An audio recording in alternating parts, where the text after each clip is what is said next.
myself. Good afternoon. Hi. Okay. You said I must call you Beyonce if I can't pronounce your name, so I'll call you Beyonce. Thank you for that incredible introduction.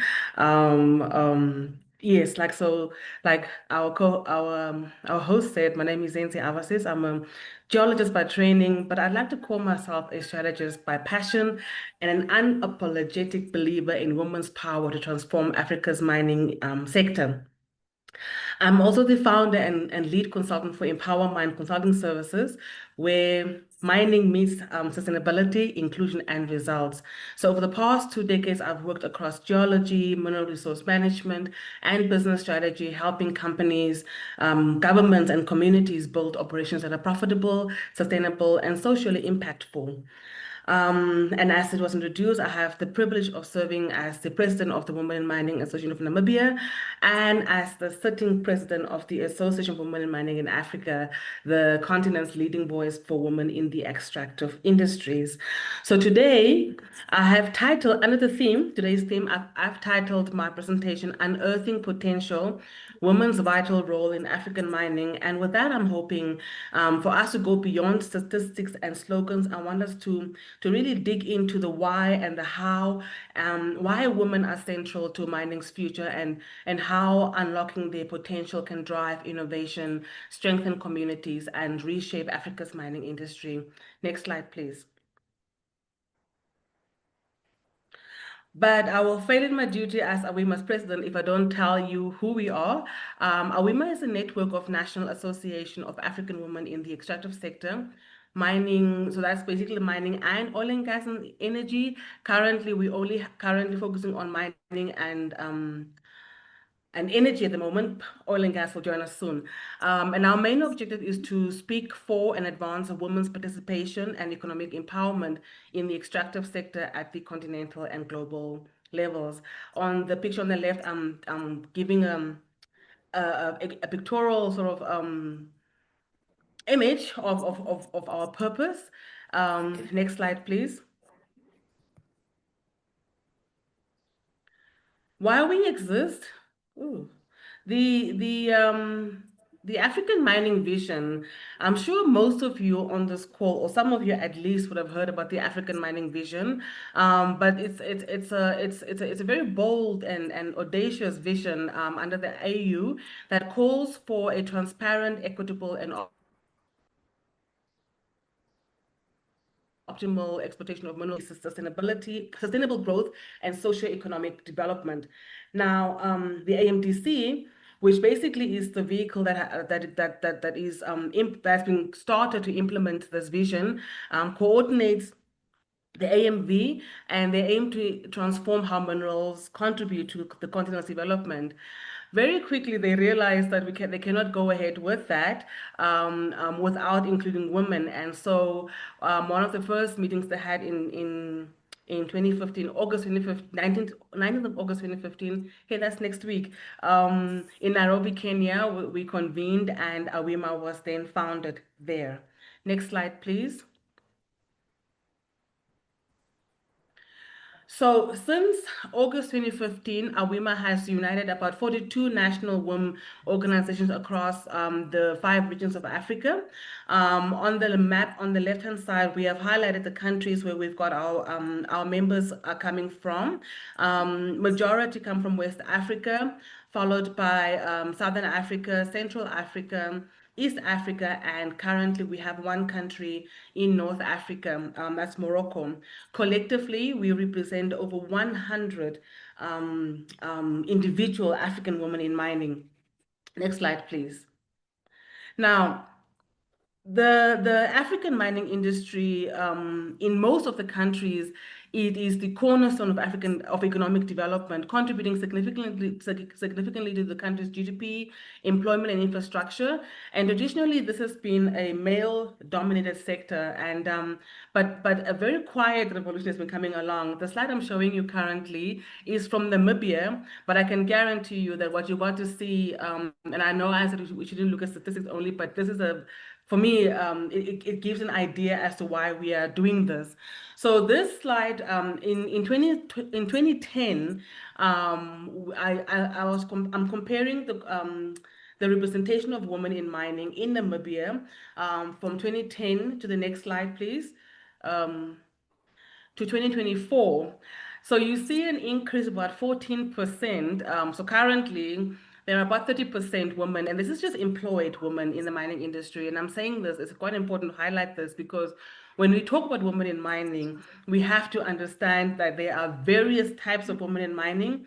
And while there are not enough data available, the one sort of segment of the industry that really gives us information is the large scale mining sector, and that's where the professional women are mostly are involved in.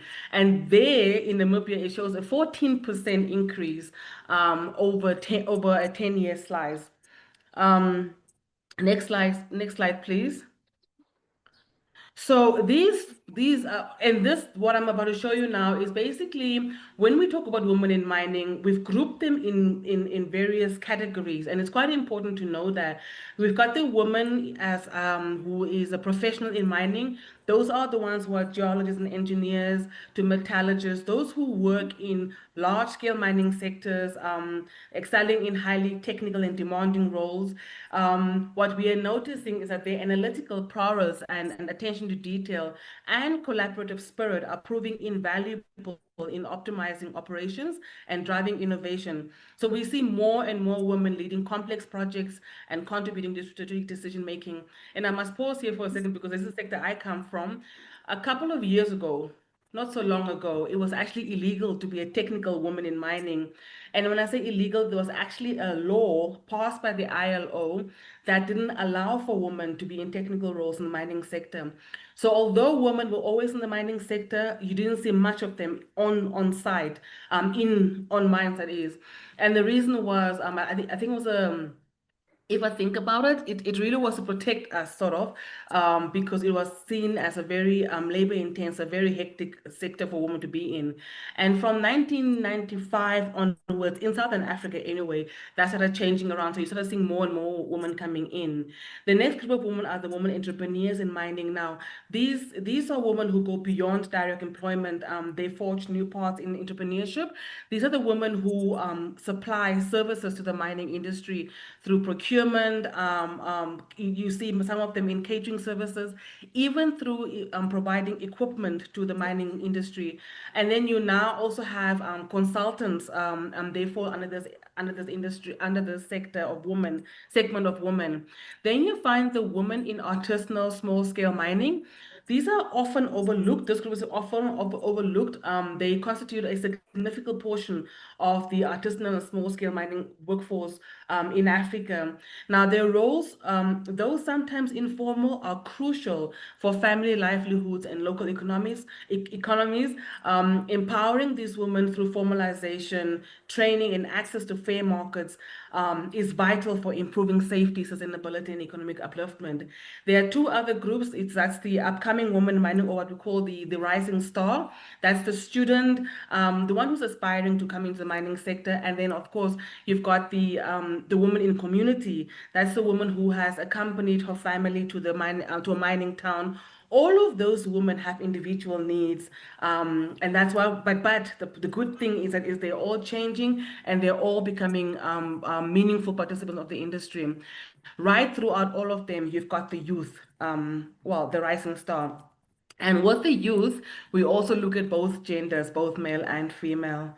Next slide, please. But as much as these women and as much as we're seeing some radical changes in the sector, there are some challenges. And this slide here is one of my favorite ones to demonstrate visually what these challenges look like. Now, this is called the leaky pipeline phenomena. In the beginning stage of your career, or with all these calls that we're making for representation, we see a lot of women in the beginning, like at the entry level. But as you go up the pipeline, we start losing them. And there are various reasons for that, and I'll touch on that just now. But at the end of the day, what this slide demonstrates is that there are very few women in leadership. And many times I get asked, but why do you want to be in leadership? Why are you not happy that there are more women in the beginning stages? And the reason simply is that in leadership positions, that's where decisions are being made. So we want to be there and help influence the change.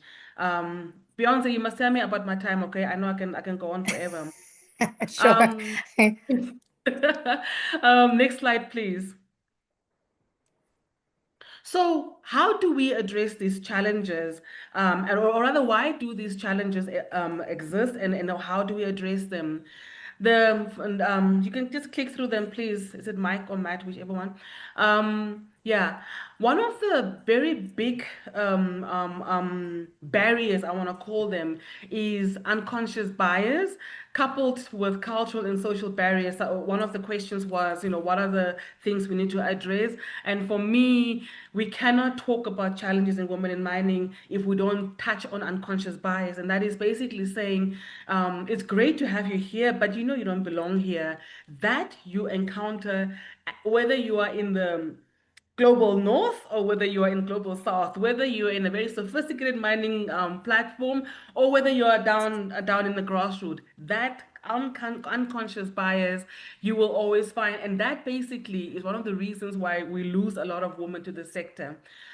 Safety and security, women, especially in ASM, we are susceptible to a lot of violence and harassment, and I know I used to be, somebody was talking about being the only female in the field. I was the only female on the exploration camp. And sometimes, as brave as that sounds, you had to basically, and I hate to say this actually quite out loud, but one of the things that they always tell you is like, oh, you must have a thick skin. And I like my skin soft, but if you don't harden yourself a little bit, you will not make it, so that in these areas. Safety and security is some of the things that young women says that scares them from entering this industry. Work-life balance, as well as access to resources. It's all on the slide, so you can read that through. Next slide, please. So how do we then address it? And I think in the poll that we passed earlier in the beginning, we touched on some of these solutions, I want to call them. But give me a second, please. Yeah. So how do we chart our way forward is basically looking at policy. I still think one of the, and we can't do it all at once. One group is looking at policy and advocacies, but basically advocating for gender responsive policies and legislations that promote equal opportunities. Um, Especially for where we want to make a difference. That is one clear way of making a difference. Partnership and collaboration, fostering strong collaborations among governments, industry, civil society, and international organizations to share best practices, pool resources, and implement integrated solutions. Investments and finance. Look, finance will always be a challenge. We touched on earlier and say that this is not just a woman only thing.